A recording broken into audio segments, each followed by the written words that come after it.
Hello guys. Hi everybody. Welcome back to our YouTube channel. This is the Free and Love channel and my name is Lavoisia. Thank you for always coming back to watch our videos. We are glad that you have tuned in. If you are new here, please consider subscribing to our channel. Please subscribe to encourage us to continue making more and more content. This channel is all about giving you beneficial information to help you navigate through the various aspects of life. It's all about motivating you.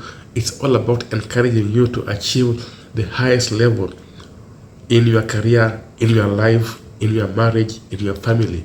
It's about helping you to win. It's about winning together. So today I'll talk about life as an international student in the USA. Now, the prospects of studying in the USA is both exciting and challenging. It is a lifetime opportunity. It needs to be meticulously planned and approached. So it's important for you to know what to expect when you go to study in the USA. So today I'll share with you some of the aspects of life as an international student in the USA. I hope this will prepare you, those of you who are planning to come in the USA, and give you some tips of how to survive in a foreign country. Now, where you have been invited to study in a US college or a US university, you can fathom the excitement that comes along with it. But there are things that you need to be aware of before you move to a foreign country. The first thing I will advise you is know where you are going. Get some information about where you are going. I'm sure many of you have watched movies about the USA, but what you see in the movies and what you see on the ground is totally different. So before you move to USA, please, my friend, find out about where you are going. USA is the third largest country in the world. Therefore, it comes with a lot of variations in climate, in culture. So it's important for you to know where you are going. Look up the information of the place where you are going, the college. Know the town, the name of the area you are going. Look at the various aspects in terms of culture, in terms of infrastructure, in terms of geography, in terms of climate. So have an idea of which place, which location you are going.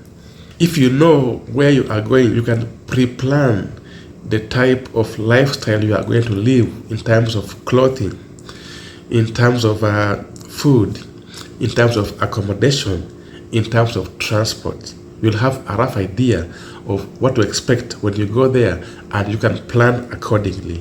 The next thing you have to know is that once you have received your admission to the USA, you need to know which kind of visa that you are supposed to get.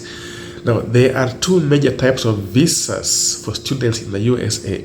We have the F1 visa and the M1 visa. The F1 visa is normally issued to people who are going to study academic courses all the way from the university to high school to other colleges. And the M1 visa is issued to those of you who are going to do vocational or non-academic courses.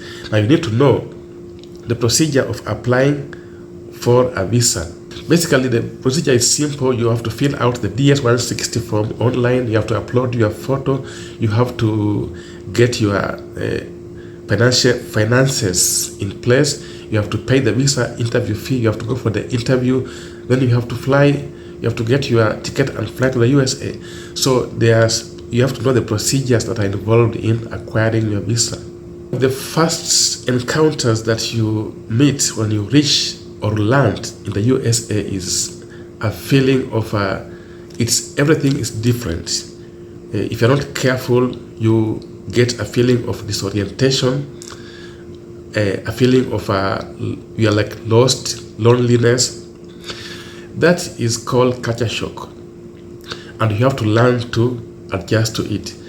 There are some extreme changes that you are going to encounter. For example, One of the first things you'll encounter is the food. The food tastes very different from the food from your home country. When I first landed in the USA, I went to a restaurant, and the first bite of the food looks familiar. It's just chicken or beef, but when you bite, it tastes very different, and you even don't feel like eating it. So it takes some time to get used to it. Another culture shock that you may encounter is climate. You find that sometimes you experience extreme hot climates, and you have to learn to dress accordingly, or extreme cold climates. You have to learn to dress accordingly. If you don't know how to dress, you can find yourself either freezing or sweating very much. Another culture shock among the many others is that you have to learn how to use the currency, the dollar. The amount you spend on stuff looks less, but in real sense, it's high because the dollar has got a high value. So if you're not careful, you might really be caught disoriented. You don't know how to spend your money effectively. So there are many other culture shocks which you might experience, and you need to be able to appreciate the changes that come. And one of the ways to conquer culture shock is to surround yourself with people that you are familiar with, is to make friends with people that you are comfortable with. They'll help you feel at home. Another thing you have to plan ahead is accommodation. There are two types of accommodation. You can either stay on campus or off campus. If you are staying on campus, you are provided with a dorm, a room. Sometimes you share, and it comes with the facilities like washrooms, laundry, and there's enough water, and you don't have to struggle a lot. You're also provided with a lot of other shared facilities with other students, and you don't have to worry about paying bills, and it's actually less costly. The off-campus student housing is a bit more expensive, and you have to pay your own bills. So you can use real estate agents to help yourself to find these off-campus apartments, and you have to be able to manage the payments and also transport costs, because you have to move or travel to campus. So living off campus is more costly, and it comes with a lot of other issues, like you have to pay your bills, you have to cater for your transport to college, and you have to learn to buy your own food and take care of your other basic needs. So another issue I want to talk about is the issue of transportation. Now, depending on the area or the city in which your college is, US has got a very diverse method of transportation. You have public transportation, where you have the metro system, and we also have the bus system. We have the taxi or the Uber system. We have personal cars. We also have school buses. So you need to be familiar with the transport modes in the area that you are going to study. Places like New York are very well served with the metro system transportation. Some places which are more rural don't have the benefit of this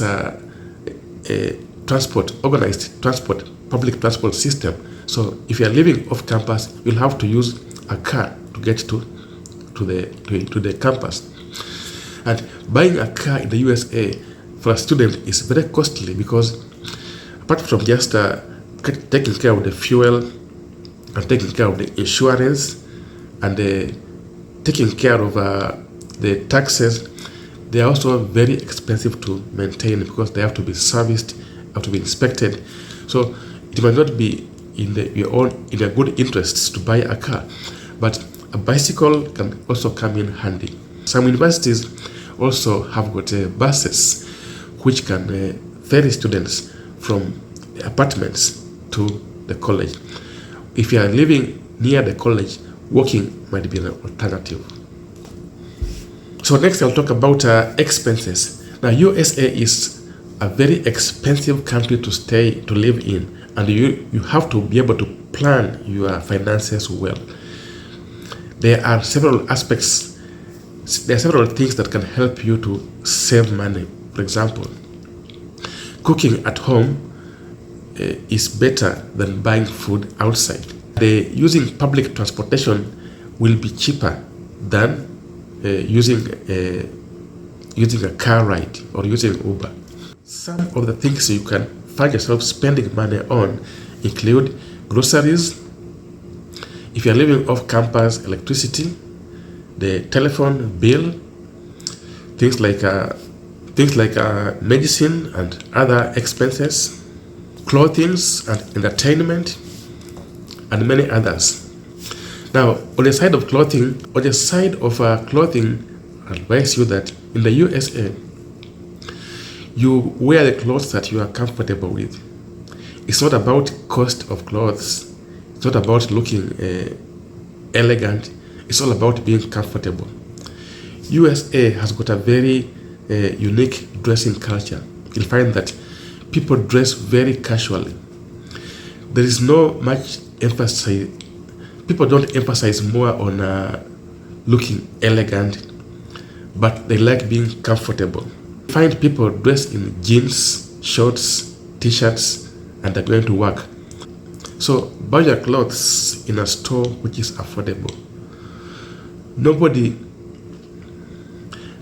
cares so much about how expensive your clothes are, as long as you are decent, you are clean, and you are comfortable. That is all that matters in the USA. It's not about how expensive or how fancy your clothes are. In the USA USA is a very different country. People emphasize more on comfort other than the cost of the clothing. So if you are living single, I will advise you to spare like $1,000 for personal expenses every month. That is things like groceries, things like electricity, things like internet, things like food, things like clothing. $1,000 every month is manageable. So next I'll talk about financing your education. If you look in one of my videos, I've talked about how to finance your education. Now, financing your education can be a very costly activity in the USA because education is very expensive in the USA, and if you are a foreign student, you don't benefit much from the scholarships and financial aid. But if you look keenly, you'll find that there are some financial aids and scholarships that can be availed to foreign students. So I'll advise you also to look into the available options to get financial aid. If you check in my video on my channel, you'll see some of those options that you can use to get financial aid. So another thing is about banking. Now you also have to learn that you have to have money. So you also have to open a bank account, and it's important to know how to open a bank account. So look for a bank that will not charge you exorbitant fees. Personally, I recommend credit unions. They're called credit unions. They are banks which have got they charge less fee to open an account. And you also need to know which documents are required to open an account. These documents might include your passport or your student ID, your letter of admission, your address, and your social security number. You have to be keen how the bank charges, because we have several charges like transaction fees, we have lost card fees, we have overdraft fees, we have if you go beyond the minimum balance, you also pay some fees. So look for a bank that suits your needs. Don't go for an expensive bank. Go for a bank which is fair enough. So do your survey and open your bank account. And another issue I want to talk about is a driver license. It may be beneficial to get a driver license even if you don't have a car. Now, personally, my experience is that when I joined the college, I had some friends that had cars, and they were willing to help me to lend me their car so that I could practice driving on the US roads. And I used their car to go and get a driver license. If you have a driver license, you have a benefit that in that you can rent a car and move to a place you want to move where there is no public transport. So you can look for friends, or you can look for a driving school and learn driving and get your driver license. It's very important. Next, I'll talk about healthcare. Now, US has got one of the most expensive health cares in the world. So if you're a foreign student, you have to be very careful about how you go about achieving your health care. If you are on campus, you find that the university will have student health services.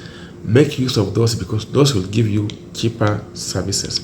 And make sure you enroll in a health insurance scheme because the university, your scholarship, is going to give you options for enrolling in the health insurance. If you don't have health insurance, it may be very difficult to get treatment in the USA, or if you get, it will be extremely expensive. So on the first day you arrive at your campus, make sure that you submit your health documents to the university so that they can enroll you into a university health insurance scheme. If you don't have those documents, it might be very expensive for you to undergo any treatment. Remember, US has got a very expensive healthcare.